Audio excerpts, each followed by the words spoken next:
get you up to speed on the latest in sports. I'm Denise Tan. Several young Pinoy athletes were recognized in the 3rd Club Youth Sports Award. Here's the story. The future of Philippine sports appears to be in good hands following the 3rd Club Youth Sports Awards. 59 athletes aged 18 and below across 33 sports were honored by the Philippine Olympic Committee and Philippine Sports Commission. One of the Burlington Super Kids awardees is Ella Olaso, who won 8 gold medals from various jiu-jitsu tournaments this year. Olaso noted lessons on resiliency and teamwork as some of the few learnings as a budding jiu-jitsuka. At first, it was because I was able to make friends there, and while that's still a big reason, I love the strength and the teamwork and the learning experience overall. I really just wanted her to feel confident, and I actually wanted her to experience a lot of losses because I wanted her to learn how to lose and keep on going, right? That's a really valuable lesson. Also among the awardees is another young jiu-jitsuka, 6-year-old Ayel Aguilar. Born to martial artist parents Alvin and Maybelline, Ayel was able to repeat as a champion in the Abu Dhabi World Festival Jiu-Jitsu Championships. She had ruled the same event last year to become the Philippines' youngest world jiu-jitsu champion. Lucho, Ayel's brother, also won the Super Kids Award for wrestling. Meanwhile, Carl Yulo, the younger brother of Pinoy Gymnastics Golden Boy Kaloy, was also in attendance. Carl grabbed the silver medal in the 2023 Asian Artistic Gymnastics Championships in Singapore, establishing himself as the next in line among gymnastics rising stars. The younger Yulo says he wants to also reach the Olympic stage like his older bro and to surpass what he has achieved. Alam ko na lang po na mas malakas po sa akin, pero in the near future po is tatry ko po siyang i-beat. I will try my best to beat him and I will do my best every day. Pinay tennis star Alex Ayala bagged the Young Hero Award while world number 2 pole vaulter EJ Obiena received the Sports Idol Award. The PSC noted the importance of providing support at the grassroots level. We're always open to all the NSAs. Any request that they ask from us, we always accommodate them. And for the young athletes, we're already starting our grassroots program. This will be nationwide through the supervision of Commissioner Haiko, who is in charge of grassroots. And we would like to ask all the athletes young kids out there, especially the out of school and the public school children, to get involved with sports, and we're here to help them. The Meralco Bolts are bracing for the worst over import Sulaiman Braimoh's health status. Braimoh went down with an apparent injury in the 4th quarter of their game against the NLEX Road Warriors last Sunday. He exited the game with 38 points and 8 rebounds as Meralco was able to salvage a win. The team is suspecting an Achilles tear but hopes otherwise, noting how the import fits well with the team. With Braimoh on board, the Bolts amassed a 4-1 win-loss record. But if indeed it is an Achilles tear, Meralco will consider tapping Zach Lofton, one of their 2 imports in the East Asia Super League. The other import, Prince Ibe, is not eligible since he's over the 6'10" height limit this conference. In esports, Pinoy team Blacklist International defeated Team SMG of Malaysia in the M5 World Championship group stages. That's for Mobile Legends Bang Bang. Kenneth Tadeo, aka Yue, led the team to victory, notching 2 MVPs in games 1 and 2. After Blacklist cruised through the first game, Team SMG fought back to tie up the series. But in Game 3, Blacklist bucked a slow start to completely shut off the Malaysian squad.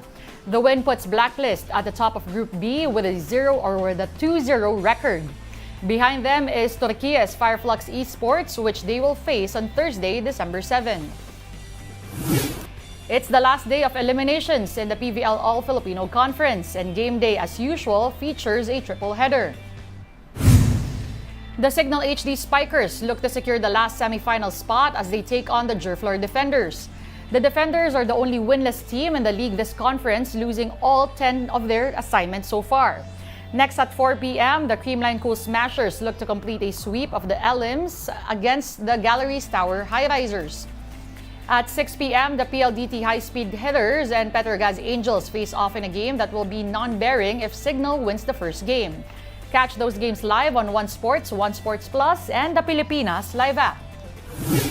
We're taking a timeout. The game on One News Now will return after a quick break. Stay tuned.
You're still watching the game on One News Now. I'm Denise Tan. Thanks for joining us. Ready for the crucial Game 3 of the UAP Men's Basketball Finals tomorrow? Well, first, let's look back at some of the best plays from Game 2 between the UP Fighting Maroons and the De La Salle Green Archers. Watch this. The touch, here's that athletic move by the MVP. Was also in the lead by 10. Kuya Ben Phillips back in the game, hustling. But his hustle was not enough. Clear for takeoff here. Being able to take the contact and still finish softly off the basket. They're being very, very deliberate in what they want to do. As you see here, CD Austria simplifying that deliberance, knowing exactly where he wants to get. Austria goes back. Austria again! DJ Austria with the right-hand finish. The defense from the UP side. Phillips spins, hangs, bangs. Space afterwards.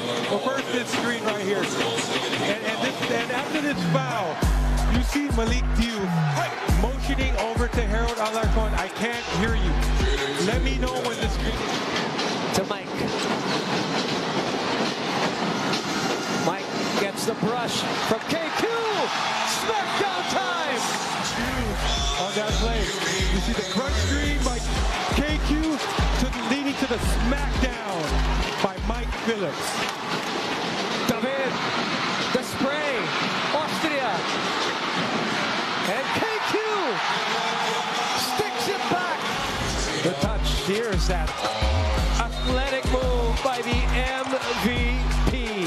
Eye in the sky above the rim. Show that athleticism.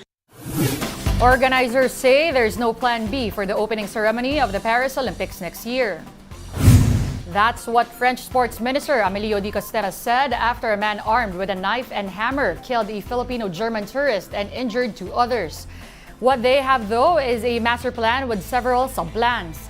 The French 26-year-old suspect who was nabbed after the attack had pledged allegiance to the Islamic State or ISIS. The attack occurred on the Quai de Grenelle, one of the spots for the opening ceremony. Despite this, the government is not keen on tweaking any guidelines for the Summer Games opener in July next year. And this one's for all of those thrill seekers out there. American daredevil Brian Grubb combined wake skating and base jumping in his latest stunt. The two-time wake skating champ started on the sky bridge of the Address Beach Resort in Dubai, scooting 94 meters across a rooftop infinity pool. Mind you, that pool is 294 meters above sea level. Grubb was towed across the water by a custom drone before bailing off his board and base jumping 77 stories onto the beach below. To prepare for his fearless stunt, Grubb worked with base jumping vet Miles Dasher. They completed a thorough 4-camp training program in Switzerland and the US. This included 112 jumps to increase his confidence. The successful integration of wake skating and base jumping has been dubbed Wake Base. Get your fill of the latest in sports at onesports.ph. Meantime, the Newsday continues later at 4:30. See you then. I'm Denise Tan. We are One News.